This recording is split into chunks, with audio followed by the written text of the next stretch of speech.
السلام علیکم ګرانو مینوالو. امید لرم چې تاسو ټول به روغ جوړ وئ او د ژوند په موضوع کې به عزتمندو. نه ویډیو کې درته هر کلی وایم عزتمندو. یو خبر مخه تراغله دی او په سوشل میډیا باندې ډیر په تیزی سره روان دی چې د ترکی سره تعلق لرونکي مولا علي کردستاني هغه ګیره کټ کا او په سوجه ګیره کټ کا او د ټول حقیقت څه دی او دا څوک دی.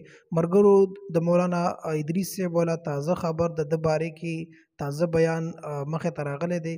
تاسو یې واورئ چې آیا مولانا ادریس صاحب د باره کې مرګرو ویډیو کتونه مخکې که تاسو د مشرق ټي وي چینل کې نوي وئ نو زموږ چینل د سره ضرور سبسکرایب کړئ. زموږ کومه نوې ویډیو راځي چې هغه تاسو ته زر تر زر در رسي او د دې سره د ټالۍ نشانه مو وي چې تاسو د تازه معلومات نه زر تر زر خبرېږئ. مرګرو دا یو خبر مخه تراغله دی او په سوشل میډیا ډیر په تیزی سره روان دی.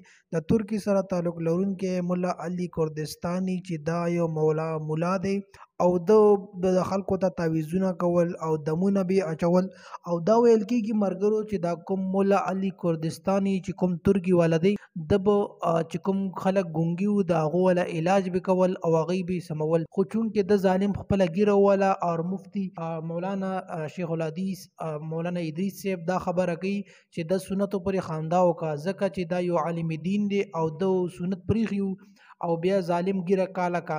یقینا چې دا ډیر غټ جرم او زیاتی کړی دی او خلکو ته پکار دی چې د باندې د نور دامونه او تعویذونه نه کوي ځکه چې د یو سنت والو او دا یو عالم دین دی د هر شي نه خبر دی. نو د کار ولې وکړو چې دومره ظلم او زیاتی وکړو د ځان سره چې د ګیره کاله. مرګرو دا د مولانا ادریس صاحب خبرې وي چې کومې د مولا علي کردستاني چې کوم ترکی والا مولا ده د هغه باره کې کړي. مرګرو امید لرم چې تاسو به زموږ ویډیو ضرور خوښوي. نورو معلوماتي ویډیوګانو لپاره چینل مشرق ټي وي مخه در سره سبسکرایب کړئ. ډیره مننه، شکریه.